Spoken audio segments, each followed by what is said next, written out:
는 철학이 나왔습니다. 철학이 나오면 무조건 논증인 거고요. 논증이라 함은 내가 참이라고 굳게 믿고 있는 어떤 지식들, 이론들, 사실들 같은 전제를 바탕으로 나의 주장을 정당화하는 과정입니다. 물론 이 전제를 적용하는 게 근거가 드러나는 과정이에요. 그쵸? 그래서 보통 앞부분에 나오는 얘기들은 보통 전제를 나타내는 지식들이죠. 14번 같은 문항들이 그런 전제들에 대한 문제일 확률이 매우 높아요. 자, 15번을 보면은, 자, 14번에서 그럼 전제들에 뭐가 나오냐면 정보에 대한 게 계속 반복되거든요. 그쵸? 그래서 정보 철학이니까 정보랑 관련된 전제가 나온다라고 추측할 수 있어요. 자, 15번 보면 기억의 의미로 가장 적절한 거. 기억이 뭐죠? 추상화 칭의를 통해 인식되는 정보는 구성되는 것이다. 여기서 우리는 모르는 정보가 너무 많습니다. 추상화 칭의가 뭐죠? 여기서의 구성이란 의미가 뭐죠? 근데 그냥 바로 옆에 그걸 알려주고 있고요. 이처럼이라고 하면서 추상화 칭의가 앞에 나와요. 저는 그냥 읽고 바로 풀었습니다. 여기랑 서술 맥락이 아예 겹치는 부분은 다 읽고 그냥 풀어버렸어요. 자, 추상화층이란 이름에 써있어요. 뭔가 구체적이었던 것들을 추상화하는 거니까 생략하고 자르고 뭔가 열화시키고 이런 거죠. 주체의 목적이나 관심을 반영함으로써 주체와 대상 사이의 인식적 관계를 매개하는 경로래요. 그럼 예시를 들으면 좀 쉽게 이해가 될 것 같아요. 예시 매개는 항상 많이 들어주시면 좋습니다. 대선이 지금 한창이었으니까 대선 가지고 생각한다면 내가 좀 선호하는 정당이나 후보가 있을 때 제 목적은 그 후보에 대한 호감이죠. 그쵸? 그 후보가 얼마나 잘했는지 보는 게 목적일 거예요. 그래서 뉴스 기사를 볼 때 대상이라는 뉴스 기사를 볼 때 이 사람이 잘한 것만 보이게 될 거예요. 그쵸? 다음 문장 보면 추상화 층위에서는 그 층위를 선택한 주체의 목적, 이 후보자의 선행 이런 거에 부합하는 속성만 정보로 인식되고 나머지는 좀 생략시키는 경향이 있죠. 확증 편향과도 관련이 있는 것 같아요. 그러니까 추상화죠. 그냥 내 목적에 따라서 취사 선택하는 거네요. 예컨대 차를 살 때 안전성이 내 목적이야. 그러면은 추상화 층위를 선택했을 때 에어백 성능 등의 정보만 선택하는 거예요. 얘가 선택된 거예요. 그럼 이런 거 가지고 볼보 사겠죠. 볼보가 안전하니까. 다는 정보가 많으니까. 경제성이 목적일 때 유지비. 그럼 현대차 사겠죠. 아따 싸네 하면서. 그쵸? 이처럼 추상화 층위를 통해 인식되는 정보는 구성? 그러니까 이거는 한마디로 내 목적에 따라 취사 선택됐다라는 의미네요. 뒤에 볼까요? 여기서 구성이란 주어진 세계는 그대로 있어요. 그리고 주어졌어요, 저한테. 주체가 선택한 경로에 따라서 해석하여 이해하는 거. 그냥 취사 선택이네요, 말 그대로. 즉, 플로리디에 따르면 인포스피어라는 공간은 주체가 발견한 것도 아니고요. 원래 그대로 있으니까. 나는 그냥 선택한 거니까, 거기서. 허구도 아니에요. 나는 선택한 거예요. 그렇게 쳤을 때 답은 바로 5번이 됩니다.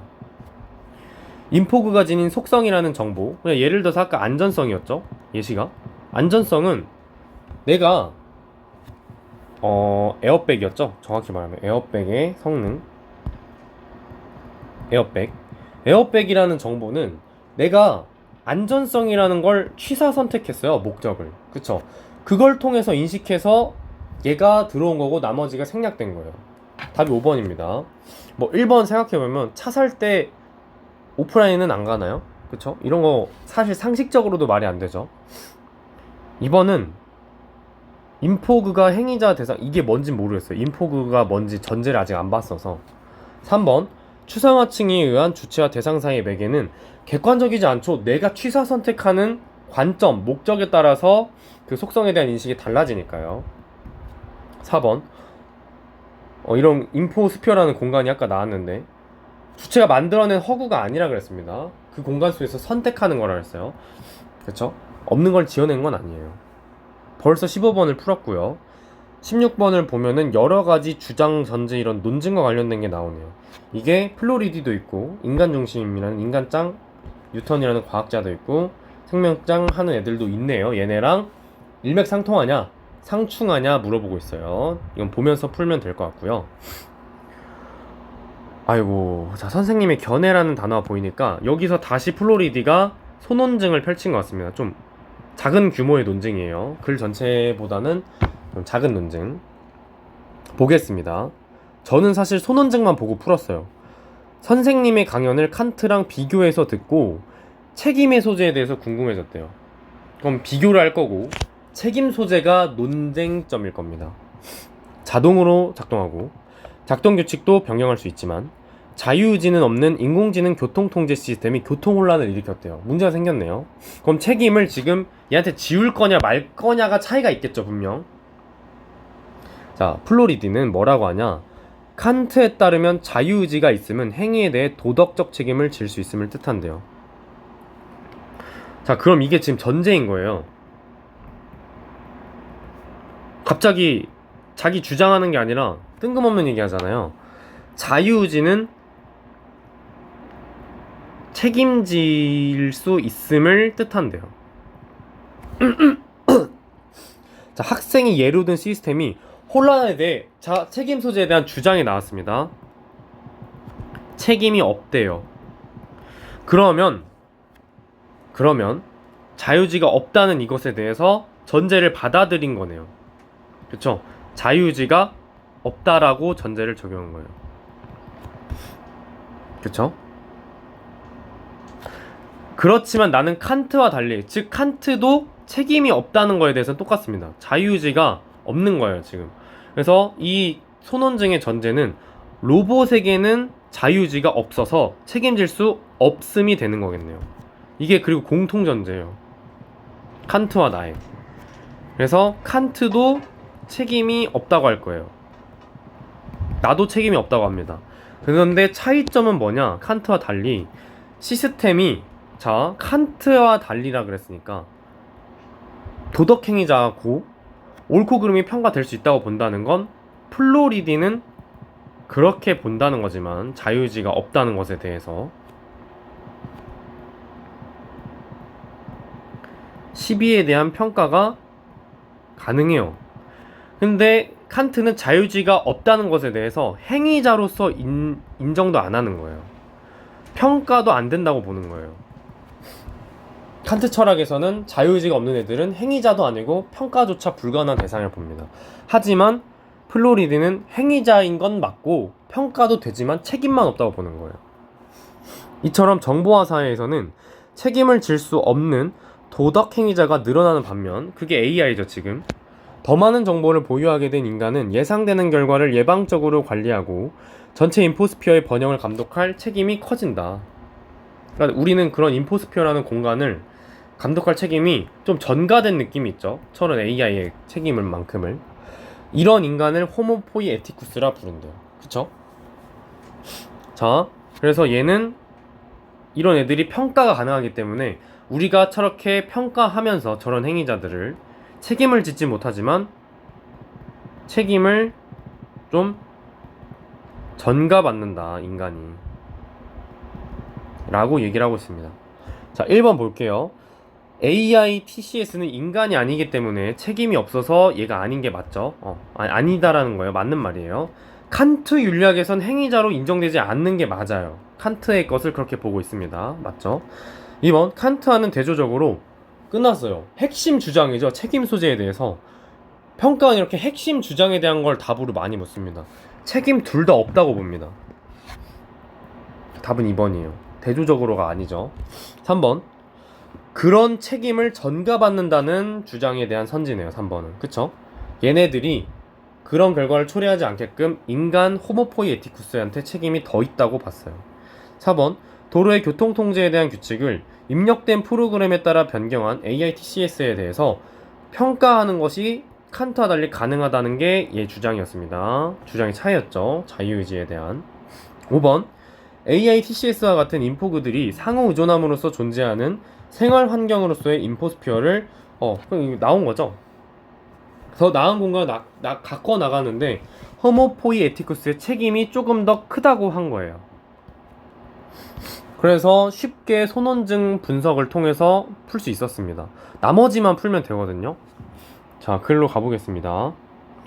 인간은 정보와 독립적으로 존재하며 정보는 인간의 도구에 불과하다는 인간 중심주의와 달리, 인간 중심주의는 애초에 이런 식으로 본 거네요. 자, 여기로 갈게요. 인간 중심주의, 인중. 얘네는 좀 그림으로 본다면 인간과 정보는 독립적이라 본 겁니다. 그쵸? 그리고 도구인 거예요. 그냥 도구로서 사용한다.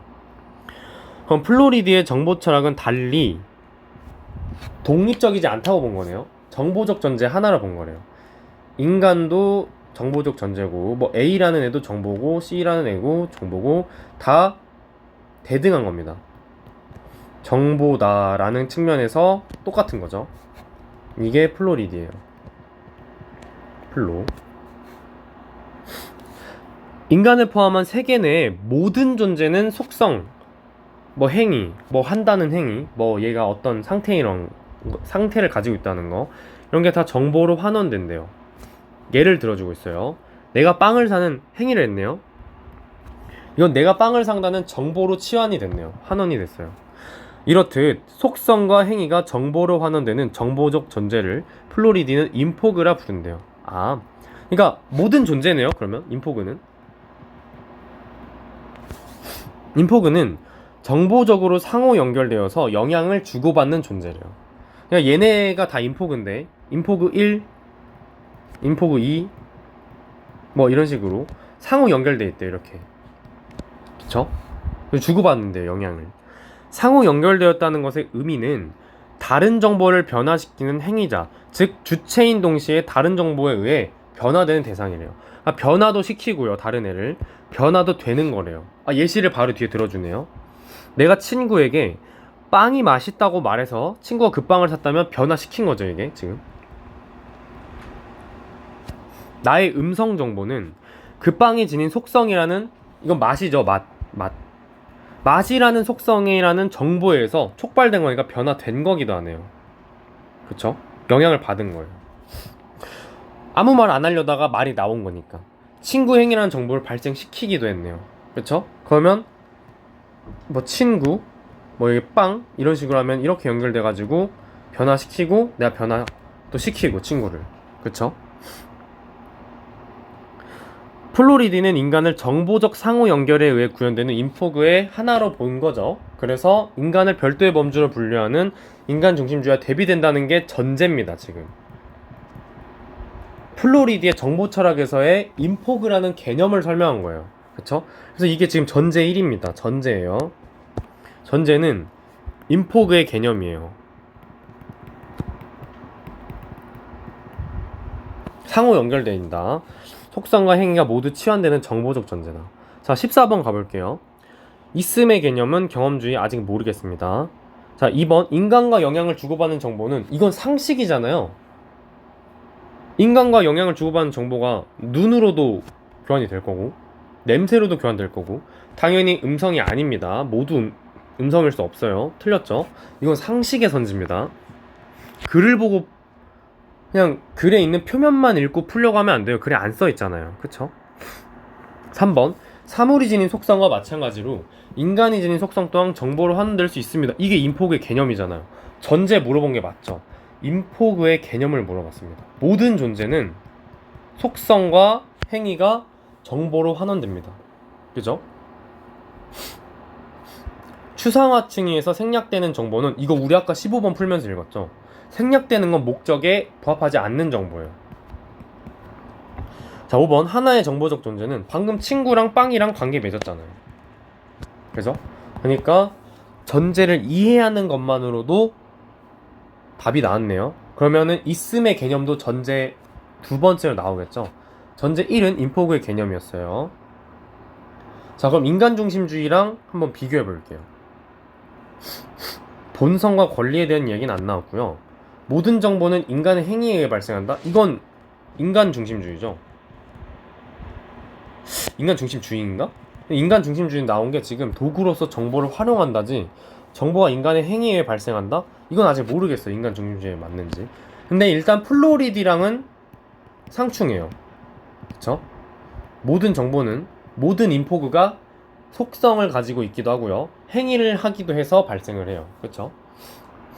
자, 니은은 플로리디 입장과 상충한 거 맞네요. 그래서 자, 디귿 정보는 도구, 인간과 별개. 그거 완전 인간 중심주의죠. 인간 중심주의의 입장과 상충하지 않네요. 나머지는 아직 모르겠어요. 계속 가보겠습니다. 여기부터 인간을 바라보는 관점의 차이는 윤리적 견해의 차이로 이어진다. 그럼 윤리적인 전제가 나오겠네요.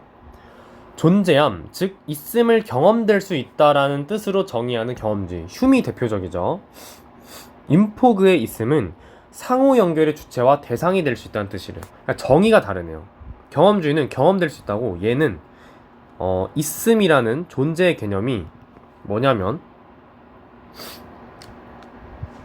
상호 연결이 될 수 있다. 상호 연결의 주체와 대상이 될 수 있다. 차이가 있네요. 그러니까 14번 1번도 틀렸네요. 다르죠? 전제예요. 전제 2. 나머지 4개는 전제 1과 아까 추상화층이라는 전제 3이겠죠. 전제가 3개 나오는 거네요. 그러한 연결 속에서 인간을 비롯한 모든 인포그들은 권리가 같지는 않대요. 그렇지만 각자의 본성에 적합한 방식으로 했을 나름의 권리를 가진다 라고 주장하네요. 자, 이거를 접목해서 적용해서 뭐라고 얘기하냐면 그 연결 속에서 동등한 건 아니지만 각자 본성에 따라 존재할 뭐라죠? 본성에 적합한 방식으로 존재할 권리가 있대요. 동등하진 않지만 그 연결 속에서 각자 본성에 맞춰서 존재할 권리는 있는 거예요. 그죠? 이거 아까 나왔던 것 같은데. 이게 주장 1입니다. 주장 2죠. 전제 2에 대한. 자유의지를 지닌 인간만을 도덕행위자로 인정하는 칸트 윤리학. 이거 보기에 나온 거네요. 그죠? 근데 보기만 가지고도 추론이 가능했어요. 칸트는 인간만 행위자래요. 그럼 다시 적용하고 온다면 이게 맞는 거죠. AI는 행위자가 아니다. 생명의 절대적인 가치를 부여하는 생명증식 윤리학은 얘네의 전제인 거예요. 소전제. 칸트와 생명증식 윤리학의 소전제. 인간짱, 인간만 행위자, 생명이 짱. 그러한 윤리학은 도덕적 주체 및 도덕적으로 대해야 하는 대상의 범위에서 인공물을 제외하지만 플로리디는 존재하는 것의 내재적 가치를 있음에서 찾음으로써 그 상호 연결성이죠. 그러니까 인공물도 가능하니까 AI까지 본 거예요. 그러니까 도덕행위자로 본 거고요. 가치를 부여한 겁니다. 그러니까 이런 거 그림으로 그리면 이렇게 볼 수 있겠죠. 밑에다 그려볼게요. 칸트는 가치를 인간에게만 부여한 거예요. 생명중심 윤리학은 가치를 생명에 부여한 거예요. 인간 말고도. 그쵸? 플로리디는 인공물까지 추가한 거예요. 그래서 이거 가지고 한번 풀어볼게요. 자, 동일한 권리가 아니죠? 상충합니다. 이건 플로리디랑 상충해요. 플로리디의 주장이었어요. 주장과 상충합니다. 그래서 답은 1번이네요. 자, 4번 뉴턴 아직 안 나왔고요. 5번 미음은 인공물은 도덕적 대응 대상이 아니다. 맞아요. 생명은 생명까지만. 상충하지 않습니다. 플로리디 입증관과는 상충하죠. 얘는 인공물까지 도덕적으로 가치 있는 대상으로 넣었으니까요. 평가까지 하죠. 그래서 자, 그럼 여기까지 두 번째 전제 본 거. 다 풀렸네요. 지금 문제 다 풀었어요. 벌써 이미. 자, 플로리디는 인포그와 그 상호 연결을 막라하는 공간을 인포스피어라 칭한대요. 온라인 공간과 오프라인 공간 중첩되어 가는 오늘날 모든 생활 환경 전체가 인포스피어입니다. 자, 이 사람의 전체는 전제 세 번째는 인포스피어는 우리가 그렇게 연결되는 공간인데 모든 공간이에요. 모든 생활 공간. 그쵸? 온라인 오프라인 포함입니다. 이 공간은 기존의 공간 개념과는 다른 이해를 요구합니다. 예를 들어 뉴턴이 생각한 공간은 주체나 대상과 관계없는 절대적인 거였어요. 주체, 대상 이런 게 없어. 근데 인포스피어는 대상과 주체가 있고요. 서로 의존함으로써 존재하는 거예요. 그러니까 우리가 서로 관계를 맺음으로써 이 공간의 존재가 부여되는 거죠. 그래서 대상이 추상화 칭의를 통해서 인식되는 공간이고, 그걸 우리가 아까 해봤습니다. 그럼 뉴턴은 절대적 공간이라 했죠. 이게 추상화 칭의의 공간이네요. 추상화고, 이게 인포스피어에 대한 설명이죠. 뉴턴의 입장과 상충하는 게 맞습니다. 근데 플로리데이는 이걸 주장한 사람이에요. 다 풀었습니다. 벌써 아까 여기까지 읽었죠. 넘어갈게요. 정보 철학은 삶의 터전이 온라인으로 확장되는 한편 인공지능 등의 비인간 행위자가 인간과 공존하는 현대 변화를 통찰한다 라고 되어 있어요. 그래서 주장이라고 할 거는 윤리학에서 나왔네요. 모든 존재가, 모든 인포그죠. 정확히는 인포그가 도덕적인 가치의 대상이다. 다만 거기에 대해서 뭐 한 거예요? 논증을 확장한 게 책임은 인간만이 지는 게 맞아요. 그죠? 그래서 답이 2번이었습니다. 다 풀었네요. 그럼 15번의 2번 선지만 본다면 어떤 추상화 칭의를 택하는 게 따라 인포그는 행위자와 대상 중 어느 하나에만 해당하는 거가 아니죠. 이거 아까 전제 1이랑 나왔죠. 그쵸? 인포그는 항상 대상이기도 해요. 그죠? 이때 추상화 칭의를 선택해서 행위를 하기도 하죠. 해석하는. 하지만 항상 대상이기도 합니다. 상호 의존 속에서만 공간이 존재하는 거예요. 상호 의존이 전제입니다. 전제예요. 전제 1. 그걸 전제 3에서 공간이라는 의미를 확장한 거야. 그래서 이렇게 논증 지문도 한번 풀어봤어요.